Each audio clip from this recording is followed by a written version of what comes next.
Mantan penguasa Tanah Abang yang ditakuti banyak orang dan mendapatkan julukan nama besar setelah membantu pasukan TNI AD dari konflik di Timor Timur. Rosario de Marsal, yang lebih dikenal dengan nama Hercules, lahir pada 27 Mei 1968. Dia adalah seorang gangster dan broker politik asal Indonesia yang berasal dari Timor Timur. Hercules pernah menjadi seorang portir untuk TNI AD selama masa integrasi Timor Timur. Setelah pindah ke Jakarta, dia mendirikan kelompok preman di kawasan Tanah Abang yang mengendalikan dunia kejahatan di Jakarta pada tahun 1990-an. Saat ini, Hercules dikenal sebagai selebritas gangster terkemuka dan sering muncul di acara televisi dan majalah tabloid. Dia juga memiliki hubungan politik dengan calon presiden pada tahun 2014 dan 2019.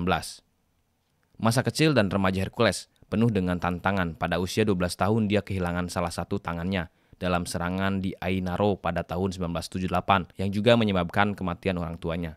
Setelah kejadian tersebut, Jaki Anwar Makarim merekrutnya sebagai tenaga bantuan operasional atau TBO dan membawanya ke Jakarta bersama 10 pemuda Timor Timur lainnya untuk tinggal bersama. Saat ini, Rosario de Marsal aktif dalam organisasi masyarakat, keagamaan, dan senang memberikan santunan kepada yatim piatu.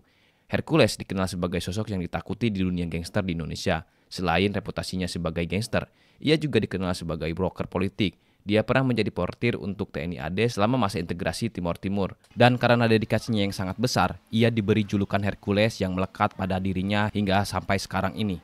Kehidupan Hercules yang keras sejak kecil telah membentuknya menjadi pribadi yang kuat. Dia mengakui pengalaman brutal dalam dunia premanisme, termasuk sering diserang dengan senjata tajam dan bahkan dikeroyok oleh 100 preman bersenjata samurai.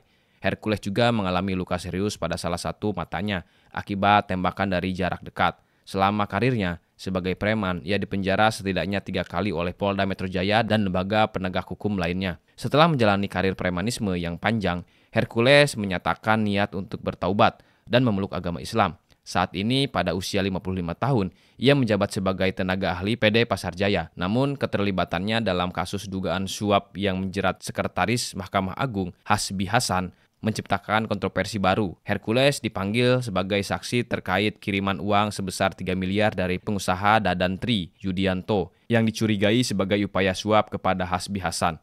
Namun, Hercules bersikeras bahwa uang tersebut adalah pinjam dari Dadan untuk keperluan pembangunan kantornya, bukan suap. Kontroversi tersebut melibatkan Hercules yang mengancam di Reskrimum Polda Metro Jaya Kombes Hengki Haryadi. Ancaman itu muncul karena ada informasi bahwa dia akan ditangkap kembali. Hercules menuduh penangkapannya adalah upaya untuk meningkatkan pangkat Kombes Hengki. Ancaman tersebut viral di media sosial, di mana Hercules menyatakan bahwa dia tidak takut dengan Kombes Hengki. Namun setelah klarifikasi, Hercules meminta maaf kepada Korps Bayangkara, termasuk Kombes Hengki Haryadi, Kapolri, dan Kapolda Metro Jaya.